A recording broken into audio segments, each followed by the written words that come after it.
So there's a lot of newness. I think the thing that isn't new is what USA Basketball is, what the goals are, what we want to accomplish, and like how we go about doing that. It's not about like being young, age, or whatever.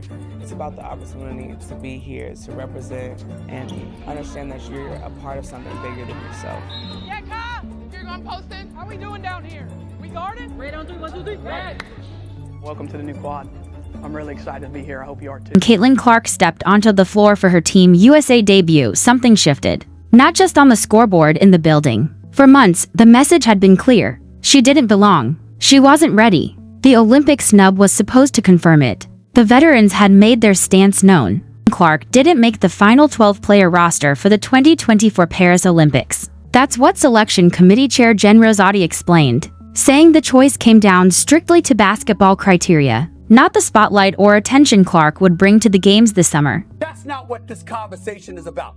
This is about what I will personally label the idiocy of Team USA women's basketball. How dare you make this decision? It's stupid. And I'm going to tell you why it's stupid.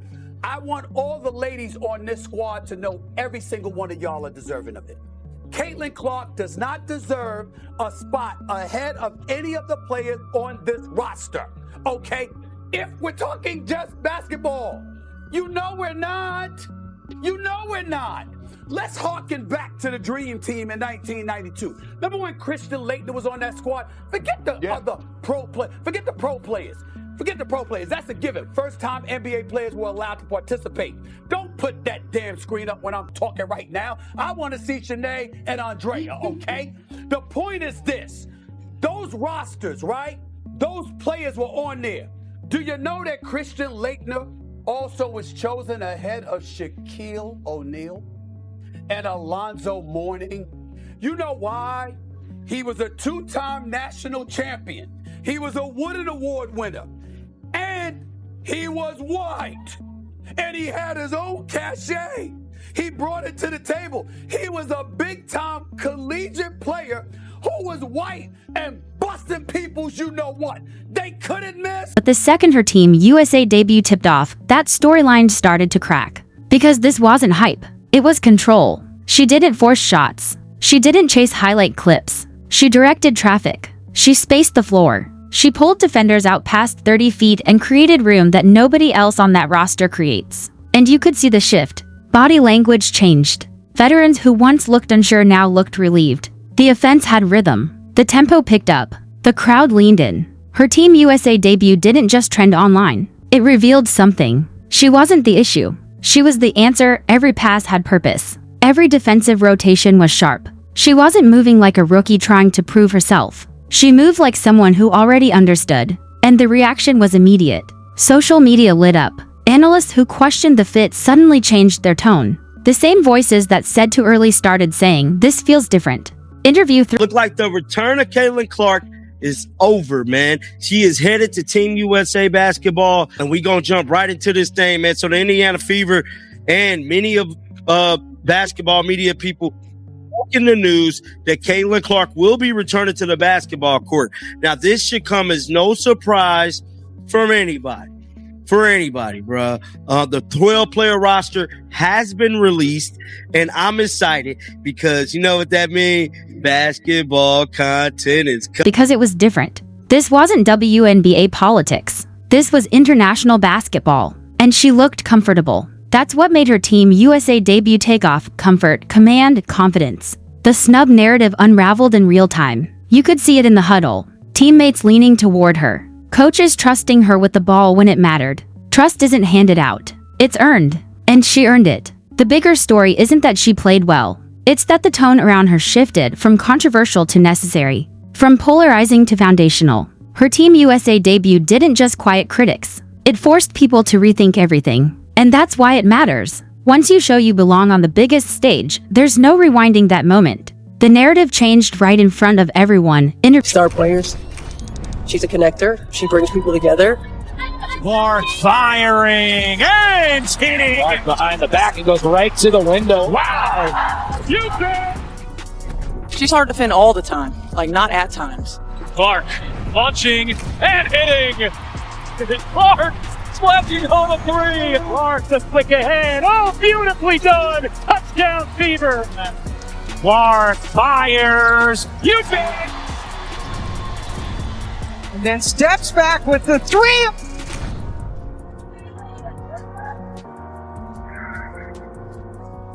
Caitlin Clark's Team USA debut didn't just spark headlines. It divided opinions. The moment she stepped onto that court, the same tension that followed her into the WNBA followed her here. US versus them. You could feel it before the opening tip. This wasn't only basketball. It was hierarchy. For years, Team USA operated with an order: veterans first, system first, respect earned over time. About the max salary being $250,000. You're still complaining about the absence of eyeballs. You're still complaining about the lack of headlines and notoriety and pub and cachet. You're complaining about all of these things. And the one person who has proven they can alleviate that concern, that could ultimately serve to benefit the better whole, now we want to sit up there and get all altruistic and stuff and talking about, hey, it's about the sanctity of the game and the level of competition. You're going to win by 30 without her. Just like you'd win by 30 with her. It don't make a difference. You make the call because of the betterment of the whole in the end. That is not compromising your integrity.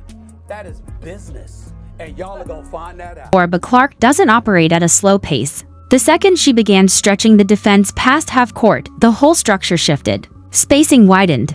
Transition accelerated. The offense felt modern. And that's when reactions spiked. Fans weren't just celebrating plays. They were asking questions. Why wasn't she here earlier? Why did it take so long? Why did the narrative feel forced? That's where the controversy sits. Because her Team USA debut didn't expose flaws in her game. It exposed hesitation at the top. And not everyone is comfortable with that. So the WNBA says they want to get paid more. They're saying this year they're going to make $1 billion. That's what they're saying, okay? For the first time ever. Now that Caitlin Clark is hurt for 2 weeks, did you see ticket prices? Insane. Let me read you the ticket prices. After Caitlin Clark's been hurt for 2 weeks. All right, so let's go through this. Caitlin Clark absence is having an immediate impact beyond the court. According to data shared by Yahoo Sports via TickPick, prices for 2 specific Indiana Fever away games against the Chicago Sky and the Washington Mystics dropped sharply after Clark was sidelined. Before the injury, the lowest ticket available for Fever's matchup in Chicago was $86. For the game in Washington, fans needed at least $41 to get in. After the news of Clark's absence, those get-in prices fell to $25 from $86 and $14 from $41. What the hell is going on with WNBA that they cannot handle all this attention that they're getting, as well as the hate and anger towards Caitlin Clark? Could sense it in the post-game interviews. Careful wording, measured praise. No one eager to fully say what everyone had just watched. The game changed when she checked in, and that creates tension. When a rookie immediately lifts a system, it challenges the old guard. It signals that the future might already be here, and not everyone welcomes that idea. Her Team USA debut didn't take off because she dropped 30, it took off because she fit seamlessly. Maybe too seamlessly. The ball found her. The offense reacted to her gravity. And suddenly the conversation wasn't, can she handle this level? It became, why was she held back? That's an uncomfortable question for coaches, decision makers, veterans protecting legacy. But momentum doesn't stay quiet. And this momentum was loud. Her debut didn't whisper. It arrived. And the ripple effects are only beginning. Interview time to see Caitlin Clark play basketball.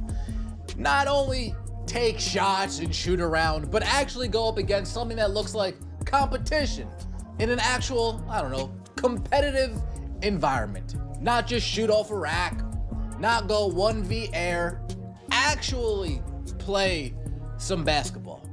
And we finally have it. We've waited long enough. This wasn't just a debut. It was leverage. Caitlin Clark's Team USA debut gained traction not only because of performance, but because of power. For months, the story framed her as dependent on the WNBA machine, marketing pushes, broadcast focus, rookie narrative. But when she stepped onto the floor for Team USA, that framing faded. She didn't need the league to generate gravity. The league benefited from hers. International audiences tuned in. Engagement numbers jumped. Highlights circulated everywhere. That's not random. That's influence. Her Team USA debut demonstrated something executives can't overlook.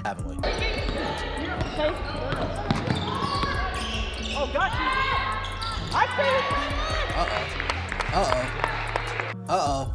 We got the pull-up. Skirt! Step back. Oh, there it is. A signature move.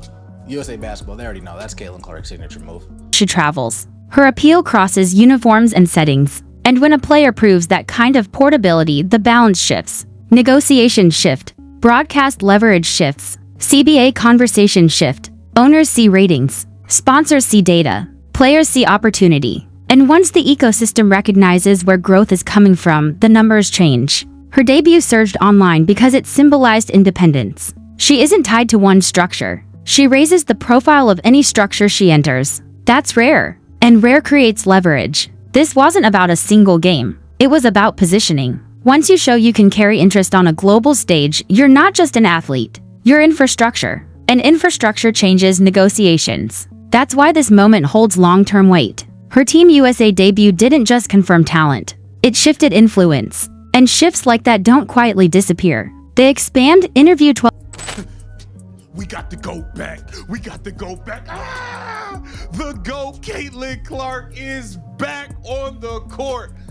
Ah, tears coming to my eyes, man. Tears coming to my eyes. I thought I'd never see the day. We thought we'd never see the day, but we are here. The GOAT is back dominating on the court at Team USA camp. What do you know?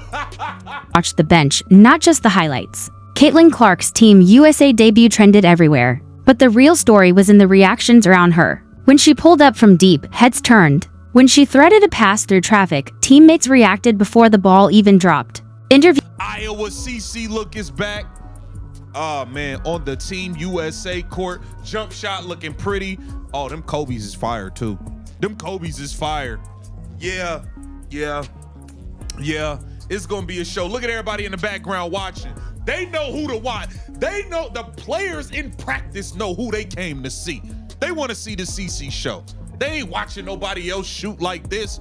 That's respect. And in that locker room, respect isn't automatic. It's earned. Early on, you could sense evaluation. Veterans watching closely. Testing pace. Testing decisions. But as possessions added up, the tone shifted. Communication flowed toward her. Off-ball movement sensed with her rhythm. That's chemistry forming in real time. And when it forms that quickly, it says something. She belongs. The post-game body language echoed it. Smiles, shoulder taps. Direct eye contact during interviews. No awkward distance, no chill. Just acknowledgement. Her Team USA debut resonated because it passed the internal test. The players saw it. The coaches saw it. The system adjusted to it. And once a locker room embraces you, the story changes. Internal validation travels faster than media takes. It spreads through culture. And culture matters most. This wasn't hype. It was acceptance. And acceptance at that level is rare. That's why this moment carries weight. It wasn't only fans celebrating.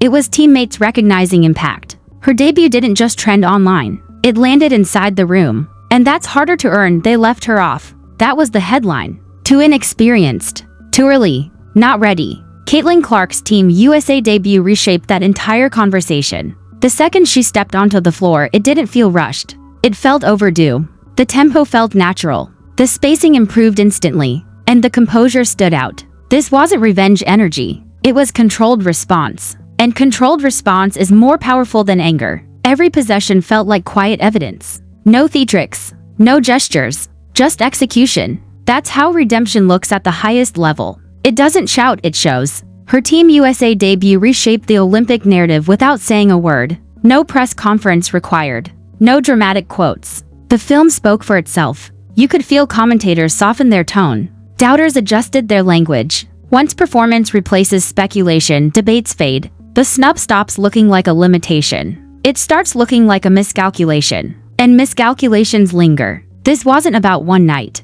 It was about perception. She didn't chase validation. She displayed it. And when that happens, momentum builds. Her debut didn't just grow in numbers. It grew in meaning. Because redemption stories land deeper than hype. They feel earned. And this one feels like it's just getting started.